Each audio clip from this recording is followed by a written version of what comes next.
morning, dear students, and welcome to today's session.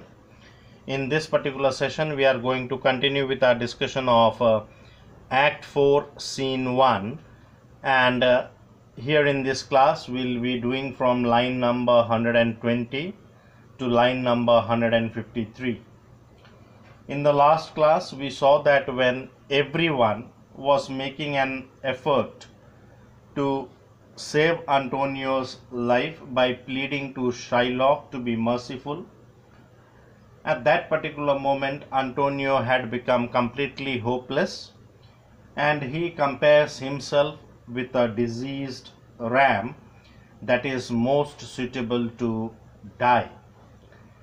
He also compares himself with the weakest kind of fruit that drops earliest to the ground, and therefore Antonio also wanted to let loose upon his life.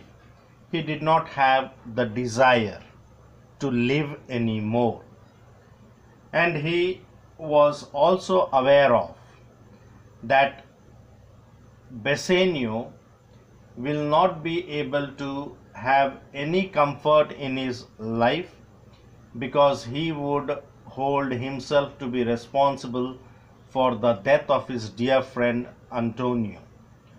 So therefore Antonio tells Bassanio that the best way in which Bassanio could be employed was to live and write Antonio's epitaph, that is the inscription on Antonio's tombstone, and let the world know that what kind of friend was Antonio. Just at that particular moment, Nerissa, dressed like a lawyer's clerk, enters into the scene, and the Duke inquires of Nerissa, "Came you from Padua, from Bellario?" Okay, have you come from Padua? Have you come from Dr. Bellario? So Nerissa says from both. From both means she has come from Padua and she has come from Dr. Bellario. Actually, we know that Nerissa and Portia, they had come from Belmont. But here, just to deceive the Duke and the other people present in the court, Nerissa, disguised as a clerk of the lawyer, informs the Duke that they had come from Padua as well as from Dr. Bellario. And she also tells the Duke that Bellario greets your grace, sends his greetings to you. And she presents a letter to the Duke. This is the letter which the Dr. Bellario had written to the Duke. That is the note which Portia had asked her servant Balthazar to get from Dr. Bellario. And through that letter, Dr. Bellario recommends Portia, a young lawyer, to decide upon the conflict between the Jew and the merchant in place of Dr. Bellario. So Bassanio inquires, "Why dost thou whet thy knife so earnestly?" Okay, in the meantime, when she is presenting the letter to the Duke, Shylock started preparing himself to cut Antonio's pound of flesh. So he was sharpening his knife. He was very keenly sharpening his knife against the sole of his shoe. Okay. So Shylock, when Bassanio inquires that why are you sharpening your knife so earnestly, Shylock, to cut the forfeiture from the bankrupt there. Shylock informs that he is sharpening his knife to cut the forfeiture of the bond, that is to cut the forfeited pound of flesh from Antonio's body. Then Gratiano gets infuriated. He feels a little annoyed and he begins to shout at Shylock, "Not on thy soul, but on thy soul, harsh Jew." So he tells that Shylock is not sharpening his knife against the sole of his shoe, but he is sharpening it against his soul. Why? Because he is a very hard-hearted, very relentless Jew who is so keen, who is so desirous on claiming Antonio's pound of flesh. Thou makest thy keen knife, but no metal can, no, not the hangman's axe, bear half the keenness of thy sharp envy. The hangman is the person who is assigned the responsibility of carrying out public hangings or public executions. And during those days, the criminals were executed by hanging, and the noble or political prisoners by beheading them with an axe. So here Graciano means to say that even the axe of the hangman could not ever be as sharp as the malice or envy of Shylock. Even the hangman who executes public hangings, he has some sympathy for the criminals. He is not harsh upon them.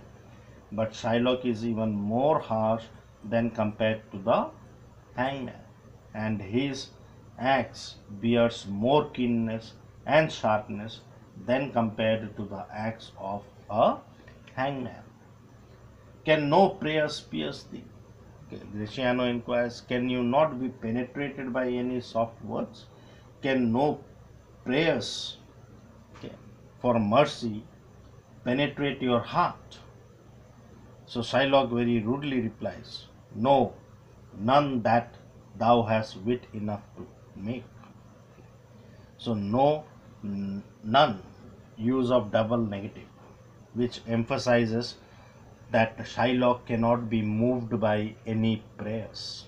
And in fact, Shylock says that no one present in the court has enough wit to change the mind of Shylock.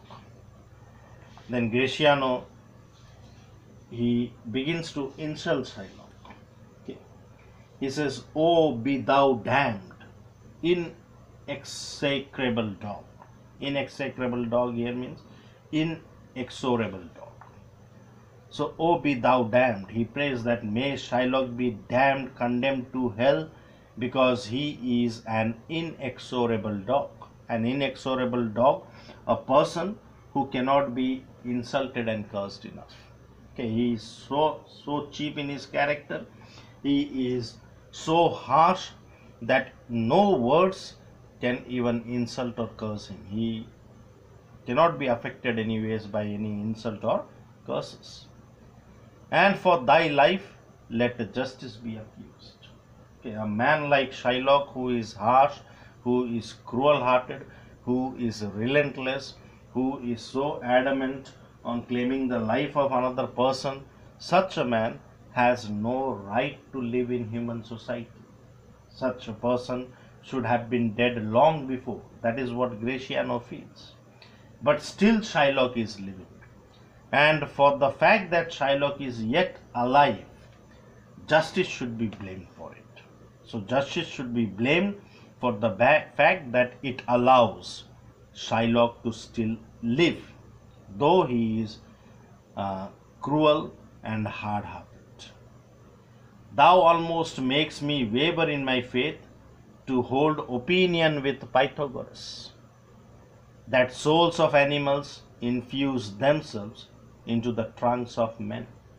So Pythagoras here was a Greek philosopher who believed that souls of men and animals appeared several times on the earth, sometimes assuming higher and sometimes lower forms of life. Sometimes the soul of human beings used to enter into the soul of animals. Sometimes the soul of animals used to enter into the soul of human beings.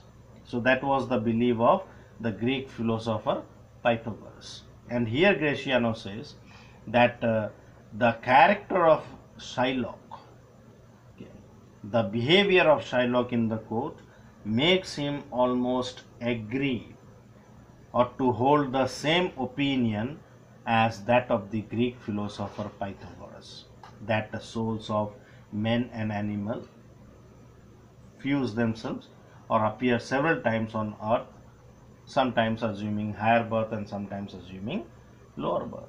Why does he feel that way? because thy curry spirit governed a wolf, who hanged for human slaughter, even from the gallows did his fell soul flee, and whilst thou layest in thy unhallowed dam, infused insult in thee. So the curry spirits means the cur-like spirits, like that of a mongrel dog.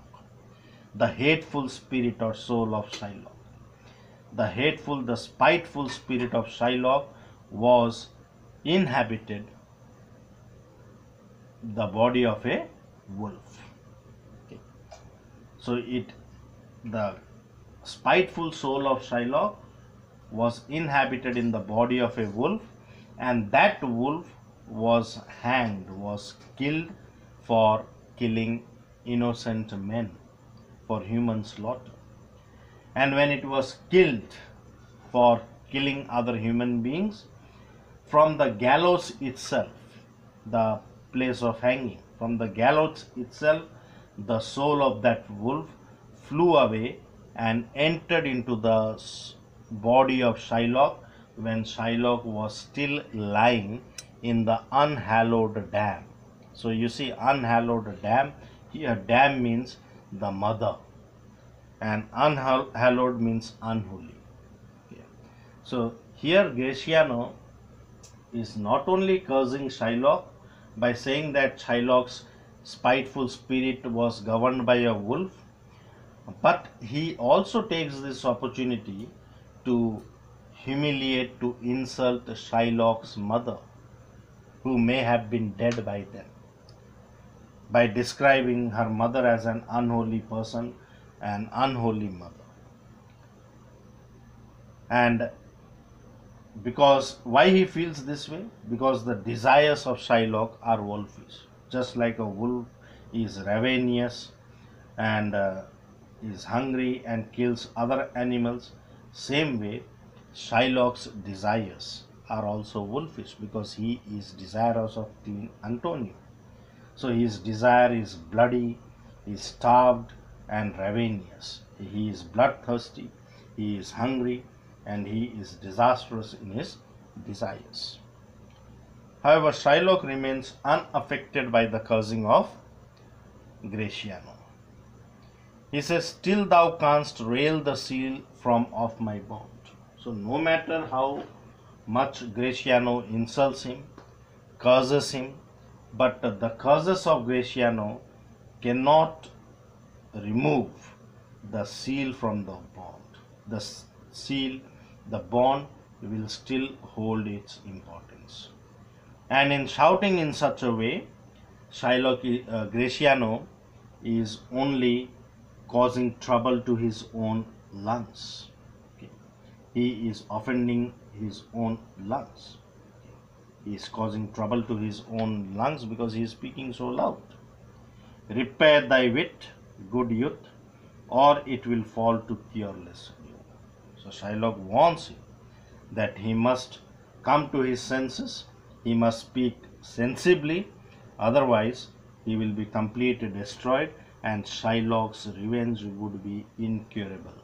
He is planning to cut Antonio's pound of flesh deep enough so that Antonio dies there itself. And then he says, "I stand here for law." So he is not standing there to listen to any other human beings, to listen to what Graciano says or to listen to what Antonio Bassanio says. He is there particularly waiting for justice, to get justice. So he demands his justice. Now the Duke had already got the letter from Dr. Bellario. Now he went through the letter and he says, "This letter from Bellario doth commend a young and learned doctor to our court. Where is he?" So that letter commends a learned doctor, a young and learned doctor of law, that is Portia, to the court. So he inquires, "Where is he?" So Nerissa informs, "He attended here hard by." He attended here hard by means he is present just close by. So Nerissa was standing outside the court.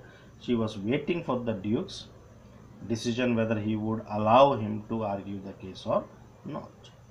So Nerissa informs that he was standing outside, he was standing close by, to know the answer of the Duke, whether he will allow Portia, in the disguise of a doctor of law, to argue the case between the Jew and the merchant in place of Dr. Bellario. So the Duke says, with all my heart. Some 3 or 4 of you, because the Duke was helpless. He was waiting for Dr. Bellario or some learned person to settle the dispute between the Jew and the merchant. So therefore the Duke heartily welcomes Portia. And see, he says that some 3 or 4 of you go give him courteous conduct to this place. So see the importance of Portia. Not only one person. See, he is asking, the Duke asks 3 or 4 people to go and bring Portia to the court courteously, very politely. Meantime, he says that he would listen to the letter of Dr. Bellario. And then the clerk reads the letter of Dr. Bellario. So from here, we will be continuing in the next class. So thank you for watching and stay blessed.